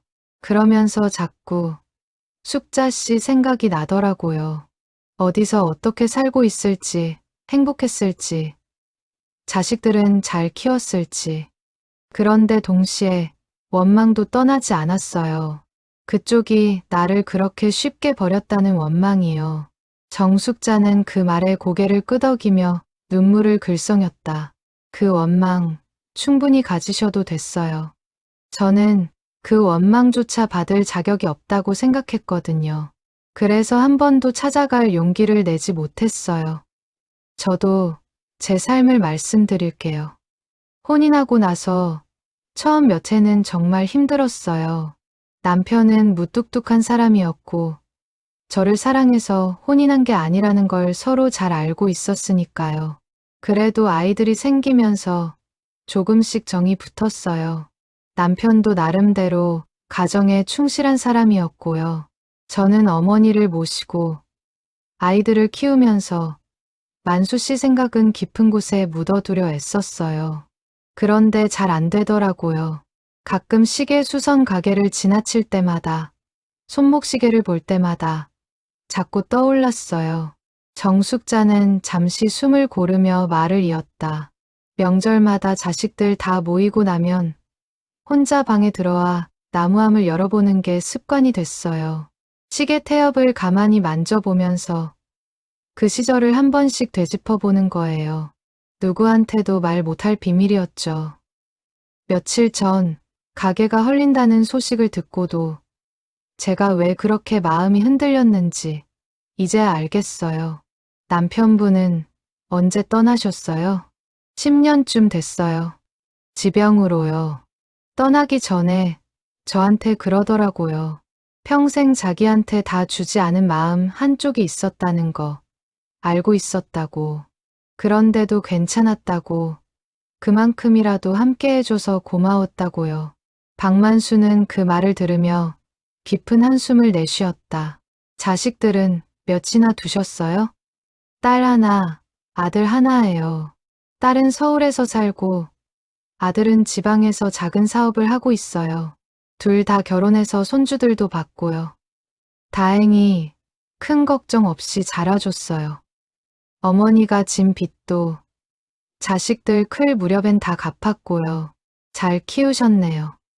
저는 아들 둘을 뒀어요. 큰애는 회사 다니고 작은애는 저처럼 손으로 하는 일을 좋아해서 가구를 만들어요. 아내가 떠난 뒤로는 명절에나 가끔 얼굴을 봐요. 다들 제 앞가림은 하고 사니 그것만으로도 다행이라 여기고 있어요. 손에 익은 기술을 물려주셨네요. 아버지를 많이 닮았나 봐요. 그런가 봐요. 어렸을 때부터 제가 시계 만지는 걸 옆에서 구경하더니 결국 자기도 손으로 만드는 일을 택했더라고요. 정숙자는 문득 가방 속에서 작은 나무함을 꺼냈다. 그 안에는 50년 전 박만수가 고쳐준 손목시계가 그대로 들어 있었다. 이거 기억나세요? 그때 만수 씨가 고쳐주셨던 시계예요. 지금까지 한 번도 버리지 못하고 간직했어요. 박만수는 그 시계를 받아 들고 한참을 들여다보았다. 태엽은 멈춰 있었지만 시계의 모습은 그때와 크게 다르지 않았다. 이걸 아직도 가지고 계셨어요. 저는 이게 어디로 갔는지도 몰랐는데 혼인할 때도 이 시계만큼은 꼭 챙겨갔어요. 남편한테는 아버지 유품이라고만 말했고요. 고맙습니다. 이렇게 소중히 간직해줘서요. 두 분 다 참 좋은 분들이셨네요. 우리보다 더 큰 그룹으로 사랑하셨던 분들이요. 그러게요. 저도 이제야 그분들께 미안하면서도 감사한 마음이 들어요. 가게 창문 너머로 시장 골목의 마지막 불빛들이 하나둘 꺼져가고 있었다. 두 사람의 그릇 자국이 남은 식탁 위로 낡은 백열등 빛이 따뜻하게 내려앉았다. 정숙자는 문득 50년 전 같은 자리에서 느꼈던 떨림과 지금 이 순간의 떨림이 묘하게 닮아 있다는 생각이 들었다. 그때는 설레는 떨림이었고 지금은 회한과 안도가 뒤섞인 떨림이었다. 그러나 그 떨림의 뿌리는 결국 같은 곳에서 자라난 것이었다. 박만수도 비슷한 생각을 하고 있었다. 그는 50년 동안 마음에 묻어두었던 원망이 오늘 이 자리에서 서서히 녹아내리는 것을 느꼈다. 원망이라는 감정은 사랑이 남아있어야만 존재할 수 있는 감정이었다. 그것을 이제야 깨달은 그는 스스로도 놀랄 만큼 마음이 가벼워지고 있었다. 두 사람은 한동안 말없이 서로의 손을 잡고 있었다. 50년간 쌓인 원망과 그리움, 그리고 각자의 삶에서 만난 또 다른 사랑과 책임이 그 침묵 속에서 천천히 정리되고 있었다. 박만수가 먼저 입을 열었다. 숙자 씨, 이제 와서 원망을 더 키우고 싶지는 않아요. 그쪽도 그쪽 나름대로 최선을 다해 살아온 거니까요. 저도 마찬가지고요. 우리, 그 시절의 우리를 너무 탓하지 말기로 해요. 고마워요. 만수 씨. 그렇게 말해줘서요. 대신 약속 하나만 해줘요. 앞으로 남은 시간은 더 이상 거짓말로 채우지 말기로요. 정숙자는 눈물을 닦으며 고개를 끄덕였다. 약속해요. 이제는 솔직하게 살게요. 박만수는 잠시 망설이다가 조심스레 물었다. 자식들한테 이 이야기 하실 거예요? 정숙자는 잠시 생각에 잠겼다. 해야 하지 않을까요?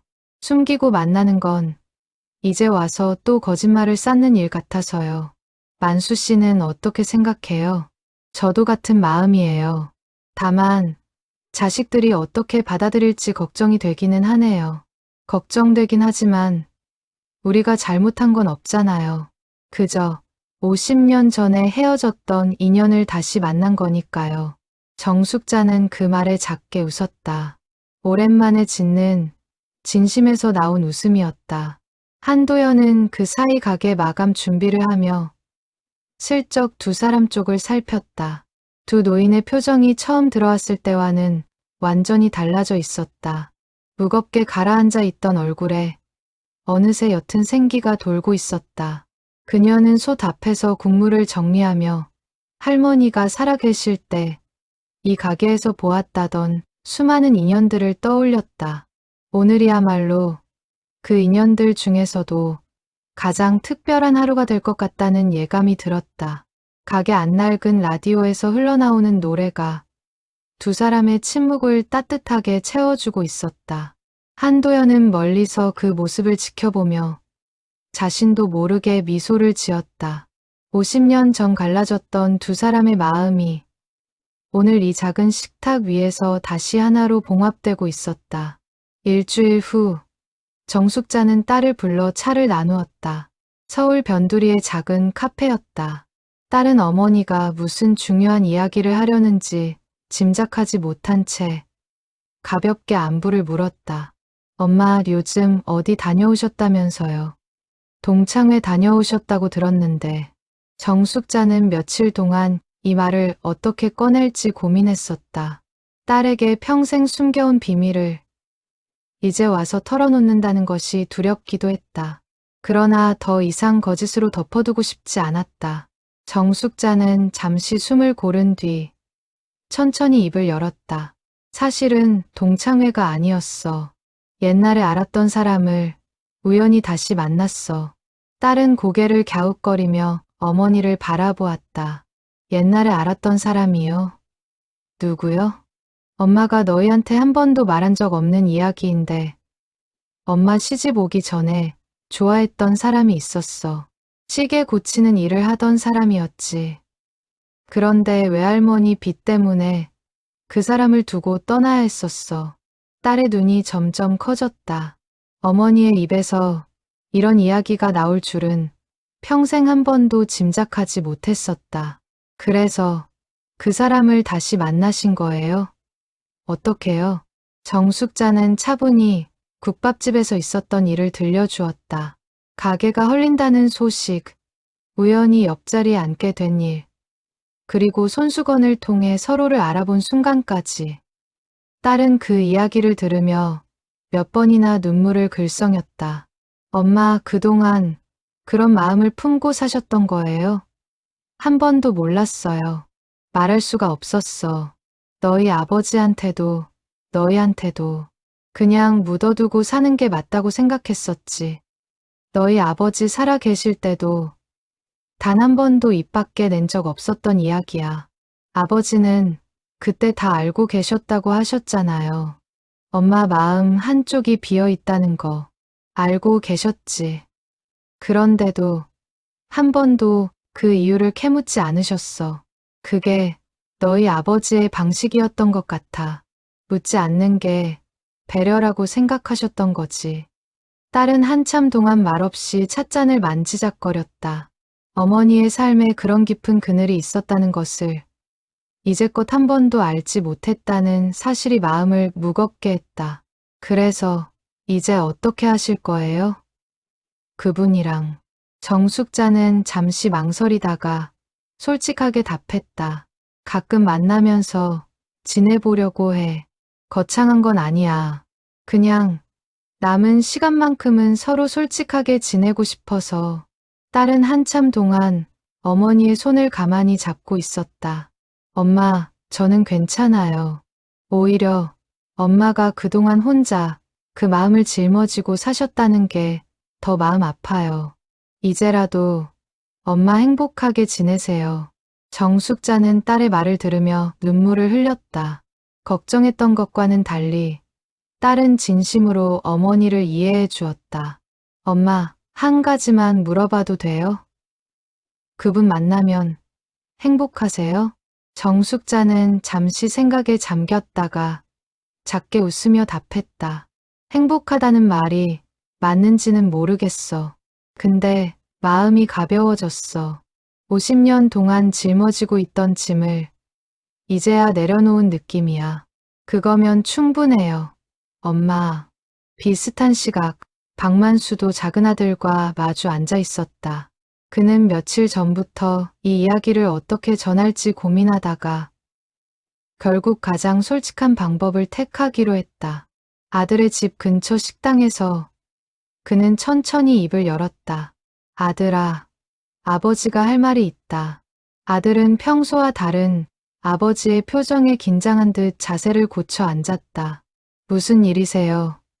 아버지. 어디 아프신 거 아니죠? 아니다. 그런 건 아니고 아버지가 옛날에 좋아했던 사람 이야기를 좀 해야 할 것 같아서. 아들은 처음에는 다소 당황한 기색을 보였다. 아버지, 갑자기 그런 분을 만나신다니 좀 당황스럽긴 하네요. 어머니 생각도 나고요. 박만수는 천천히 50년 전 시계방에서 있었던 이야기를 풀어놓았다. 정숙자라는 이름, 손수건, 그리고 갑작스러운 이별까지. 아들은 그 이야기를 들으며 점점 표정이 복잡해졌다. 아버지가 그런 첫사랑을 평생 가슴에 묻고 사셨다는 거예요? 어머니랑 결혼하시고도요? 내 어머니 생각하면 나도 마음이 무겁다. 그런데 이건 내 어머니를 잊겠다는 뜻이 아니야.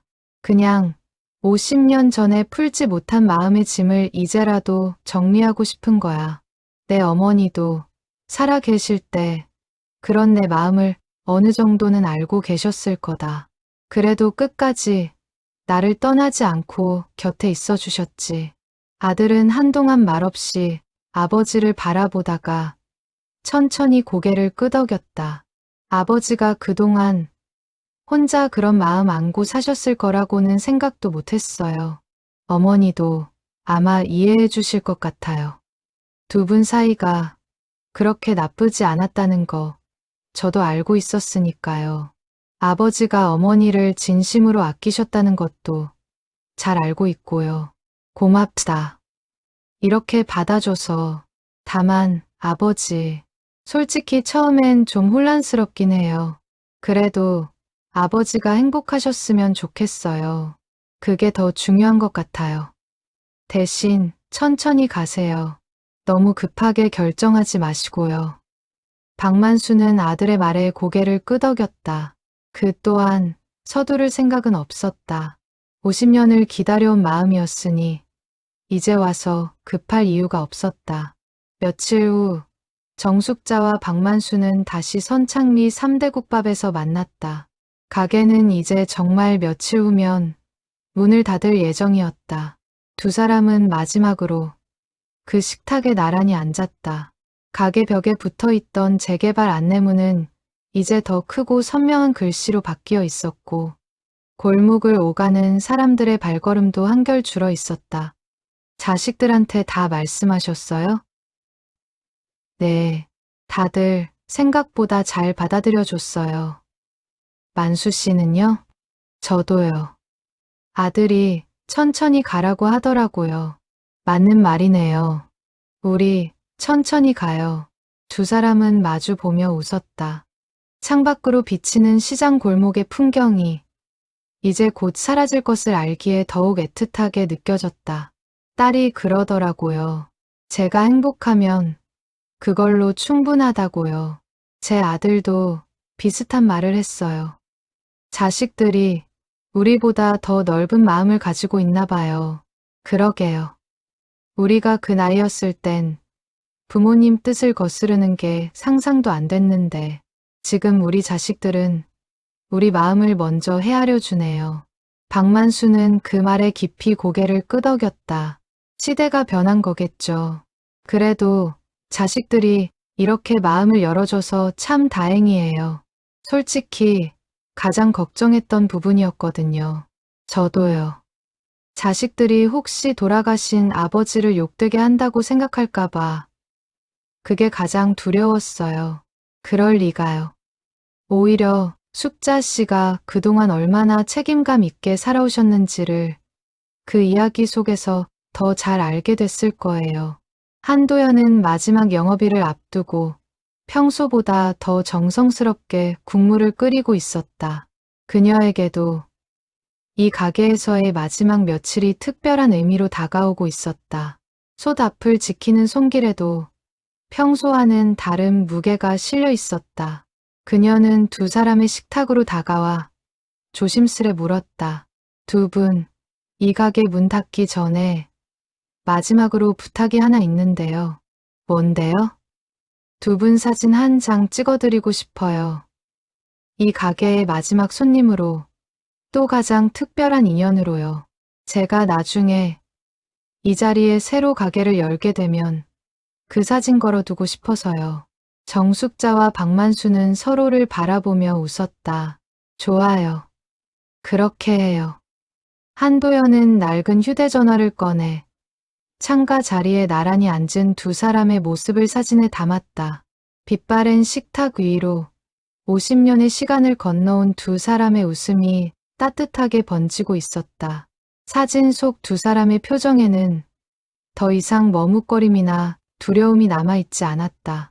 오직 오랜 기다림 끝에 찾아온 평온함만이 그 작은 화면 안에 고요히 담겨 있었다. 3대 국밥의 마지막 영업일.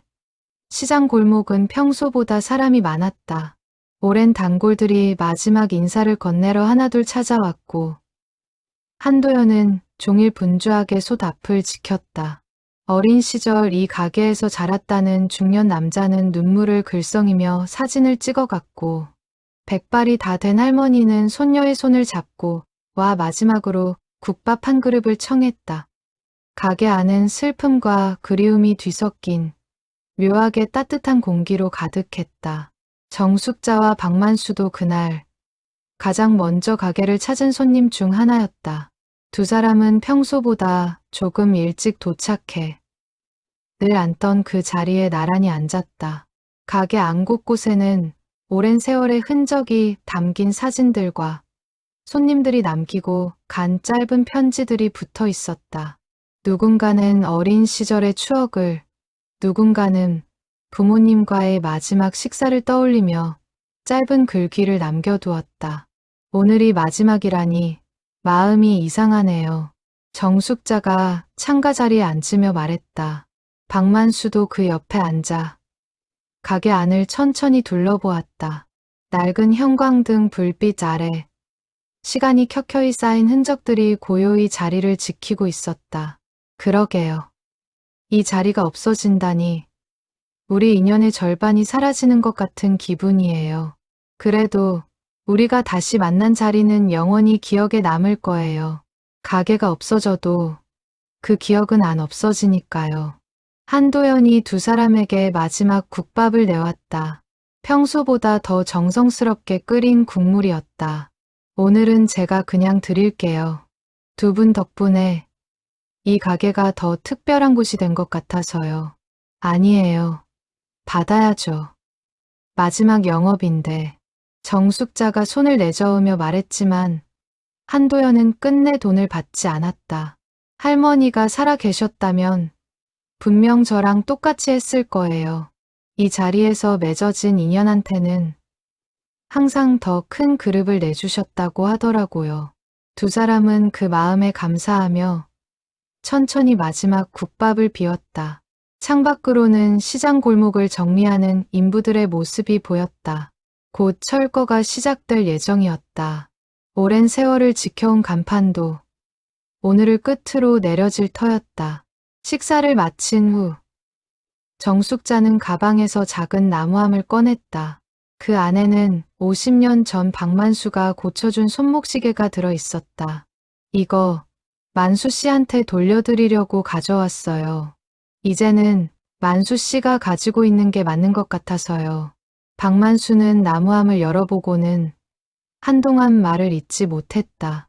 자신이 정성스레 고쳤던 그 시계가 50년의 세월을 그대로 간직한 채 그 안에 놓여 있었다.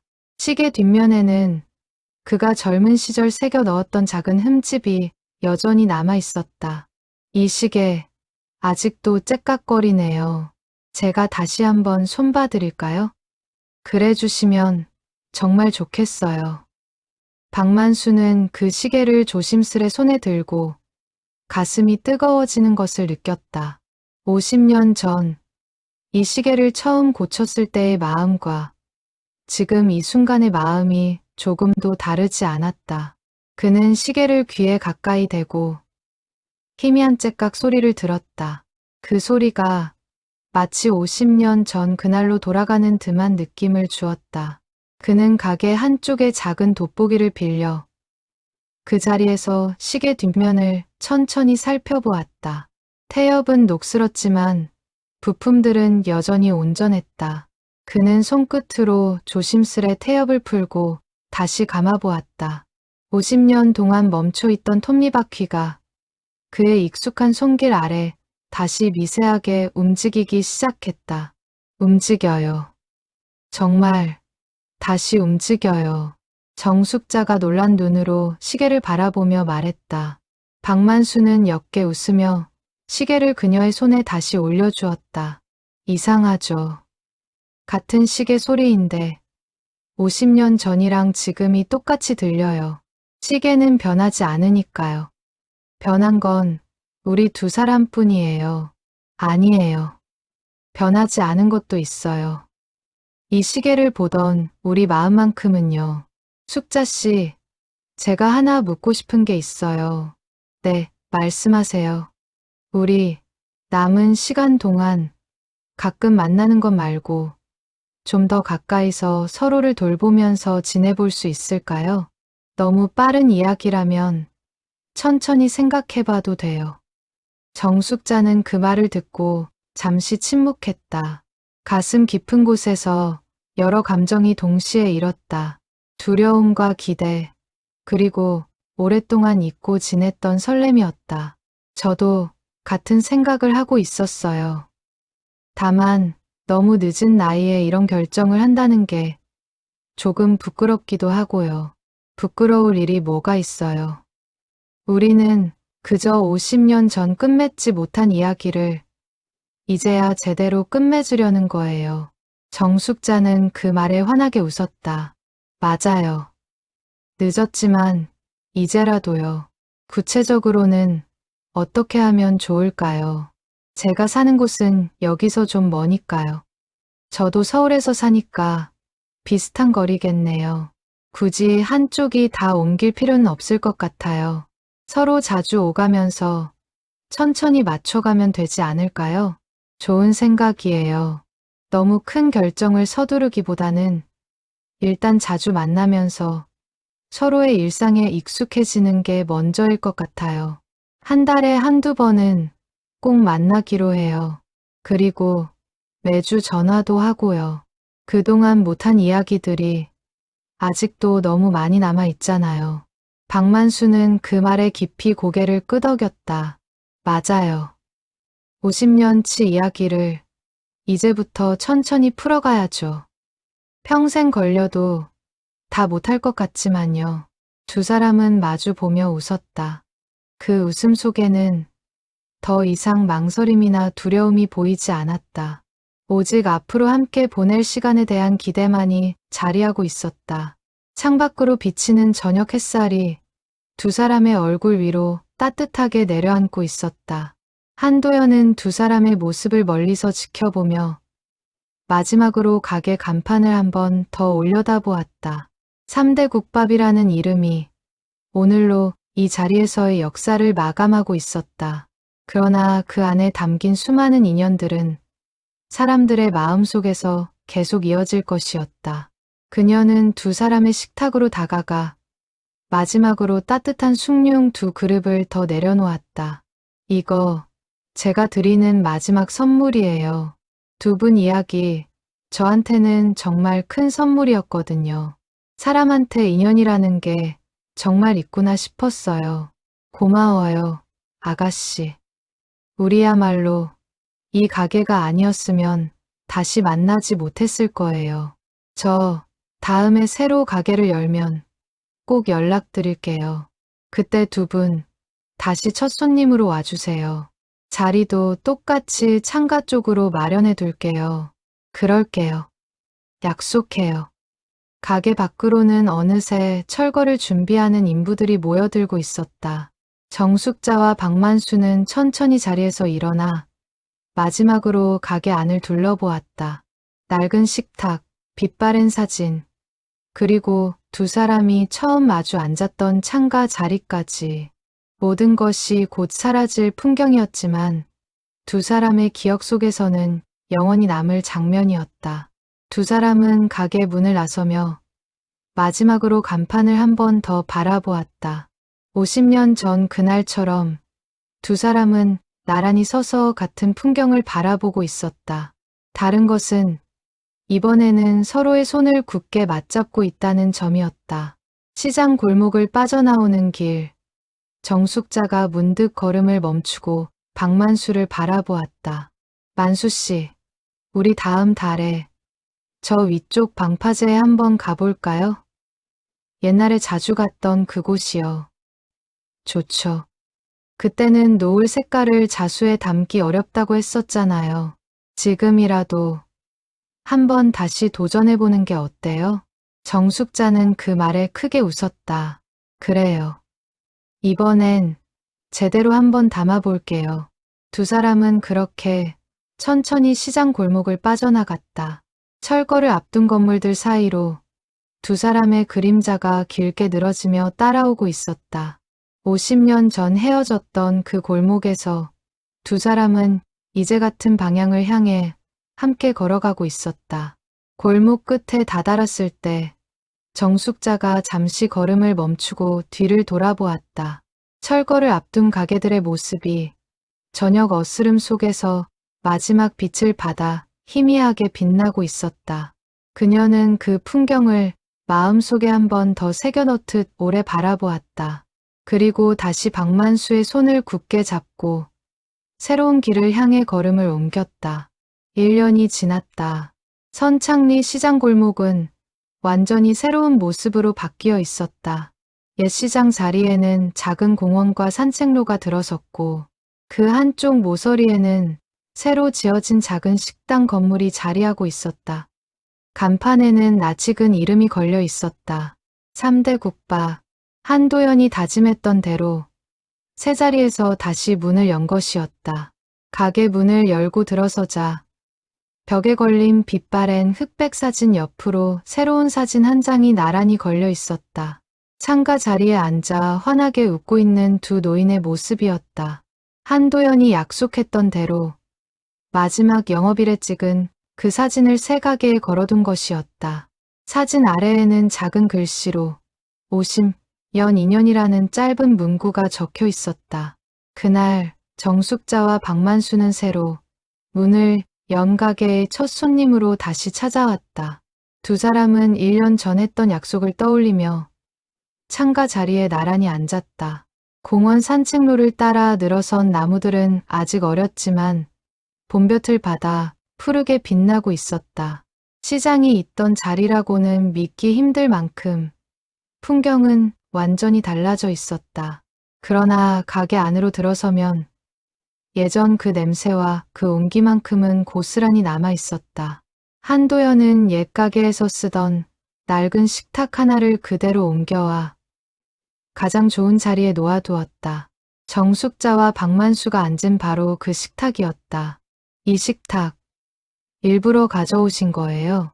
정숙자가 식탁을 손으로 쓸어보며 물었다. 네, 이 식탁만큼은 꼭 가지고 오고 싶었어요. 두 분의 이야기가 시작된 자리잖아요. 그 의미를 새 가게에도 그대로 옮겨오고 싶었어요. 정숙자는 그 말에 가만히 식탁 표면을 쓸어보았다. 오래된 나무의 결이 손끝에 익숙하게 닿았다. 마치 그날의 온기가 시간을 건너 그대로 남아있는 듯했다. 정말 약속을 지켰네요. 도연 씨, 당연하죠. 두 분은 저한테 정말 특별한 손님이시니까요. 한도연이 환하게 웃으며 두 사람 앞에 국밥을 내놓았다. 국물 냄새는 예전 그대로였다. 시장은 사라졌지만 그 맛은 변함없이 이어지고 있었다. 지난 1년 동안 두 사람은 천천히 그러나 꾸준히 서로의 삶에 가까워졌다. 처음에는 한 달에 한두 번 만나던 것이 이제는 거의 매주 만나는 사이가 되었다. 정숙자는 여전히 서울에 살았고 박만수도 자신의 집을 지켰지만 두 사람은 번갈아 서로의 동네를 오가며 함께 시간을 보냈다. 봄에는 함께 꽃 구경을 다녔고 여름에는 방파제에 앉아 노을을 바라보았다. 정숙자는 끝내 그 노을빛을 작은 손수건에 새로 수놓았다. 박만수는 그 손수건을 받고 예전처럼 환하게 웃었다. 이번엔 제대로 담았네요. 노을 색깔이 진짜 그대로예요. 50년 걸렸어요. 이 색깔 하나 제대로 담는데 두 사람의 자식들도 시간이 흐르면서 점점 더 마음을 열어갔다. 정숙자의 딸은 명절마다 박만수를 초대했고 박만수의 아들 역시 정숙자를 가족 모임에 자연스럽게 불렀다. 처음에 어색함은 사라지고 이제는 두 집안이 자연스럽게 어우러진 또 하나의 가족이 되어 있었다. 명절이면 두 집 자손들이 한자리에 모여 함께 음식을 나누고 윷놀이를 하며 시간을 보내는 일도 자연스러운 풍경이 되었다. 지난 겨울 두 집안의 자식들은 모두 모여 작은 모임을 가졌다. 정숙자의 딸과 아들, 박만수의 두 아들과 그 가족들까지 처음으로 한자리에 모인 날이었다. 처음에는 서로 낯설어하던 자리가 시간이 지나면서 점점 웃음소리로 가득해졌다. 정숙자의 손주들은 박만수를 자연스럽게 할아버지라 불렀고 박만수의 손주들도 정숙자를 할머니라 부르며 따랐다. 그날 모임에서는 음식을 나눠 먹으며 서로의 살아온 이야기를 천천히 풀어놓았다. 정숙자의 아들은 박만수에게 시계 고치는 법을 배우고 싶다며 농담을 건넸고 박만수의 작은 아들은 정숙자가 놓은 자수 작품들을 보며 진지하게 감탄했다. 가구를 만드는 그의 손끝에도 정숙자의 섬세한 바늘땀이 닿아 있는 듯했다. 서로 다른 두 가족이 작은 공통점들을 발견하며 조금씩 가까워지고 있었다. 이렇게 다들 모이니까 진짜 큰 가족이 된 것 같네요. 정숙자의 딸이 웃으며 말했다. 박만수의 큰아들도 고개를 끄덕였다. 아버지가 이렇게 환하게 웃으시는 모습 오랜만에 봐요. 어머니 돌아가신 후로 한 번도 못 본 표정이었는데 그날 모임이 끝나갈 무렵 박만수는 자식들 앞에서 조심스레 말을 꺼냈다. 너희들 허락을 받고 싶은 게 있다.